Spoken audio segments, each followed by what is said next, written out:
एक औरत भी एक आदमी को तलाक दे सकती है। तलाक में आपको हक महर भी मिलता है। निकाह नामे के वक्त ये तलाक नहीं ली गई थी तो शादी के बाद भी इस तलाक के हक को लिया जा सकता है।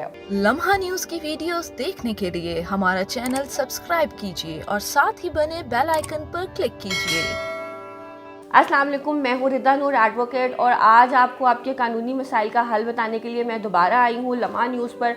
आज हम बात करेंगे कि क्या एक औरत एक आदमी को तलाक दे सकती है या नहीं। स्ट्रेट अवे जिस तरह एक आदमी एक औरत को तलाक दे सकता है, उसी तरह एक औरत एक आदमी की पोजीशन में आके अपनी शादी को ख़त्म कर सकती है। इसको कहते हैं तलाक़ तफवीज़। इसका तरीका ये होता है कि आदमी ने औरत को ऑथोराइज़ किया होता है, को हक दिया होता है, अपनी पावर ऑफ अटर्नी दी होती है कि ये मेरी पावर थी तुम्हें तलाक देने की, लेकिन आज के बाद तुम्हारा अपना इख्तियार मैं तुम्हें डेलीगेट कर रहा हूँ, तुम्हें भी ट्रांसफ़र कर रहा हूँ। तो आज के बाद जब तुम चाहो तुम मेरे बिहाफ पे अपने आप को तलाक दे सकती हो और फिर ये शादी ख़त्म हो सकती है।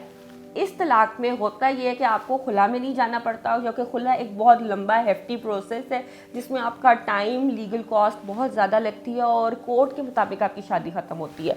इस तलाक में आपको हक महर भी मिलता है और जहाँ तक बात इद्दत की है वो आपके मसाइल अलग है, लेकिन इस तलाक़ तफवीज़ में आपका जो हक महर है वो कहीं नहीं जाता। जबकि अगर आप खुला में जाएं तो आपको हक महर अपना देना पड़ता है इन सम सिचुएशंस। इस तलाक़ का तरीक़ाकार ये है कि या तो आपको निकाह नामे के टाइम आपने ये तलाक़ ले ली हो, ठीक है, तो निकाह नामे के वक़्त आपको ये तलाक़ डेलीगेट कर दी गई हो, इसका हक आपको दे दिया गया हो। अगर तो निकाह नामे में दिया गया है तो आप सारी ज़िंदगी जब चाहें आप इसको एक्सरसाइज कर सकती हैं। बिल्कुल उस तरह जिस तरह एक मर्द एक औरत को तलाक दे सकता है, उसी तरह एक औरत भी मर्द को तलाक दे सकती है। अगर निकाह नामे के वक़्त ये तलाक नहीं ली गई थी तो शादी के बाद भी इस तलाक के हक को लिया जा सकता है और ये उसी तरह एक्सरसाइज किया जा सकता है अगर शादी से पहले लिया जा सकता है। अब बात आती है कि औरत अगर चाहे तो अनकंडीशनल राइट टू डिवोर्स ले ले, अगर चाहे तो कंडीशनल ले ले। तो इसमें ये होगा कि कंडीशनल में ये होगा कि अगर तो आपने अपने आप को तलाक देनी है तो हर सिचुएशन में आप अपने आप को तलाक नहीं दे सकोगे, सिर्फ कुछ सिचुएशन में दिया जा सकेगा। फॉर एग्जांपल आप ये कह सकते हो कि अगर ये आदमी दूसरी शादी करेगा तो मेरे पास तलाक़ तफवीज़ का हक आ जाएगा, या अगर ये खर्चा देना बंद करेगा तो भी मेरे पास तलाक़ तफवीज़ का हक आ जाएगा, या इस तरह की डिफरेंट कंडीशंस लगाई जा सकती हैं।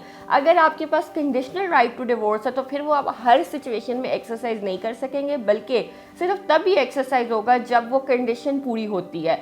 जबकि अनकंडीशनल में जब चाहे बगैर किसी उज़र के, बगैर किसी जवाज़ के तलाक दी जा सकती है। Thank you so much.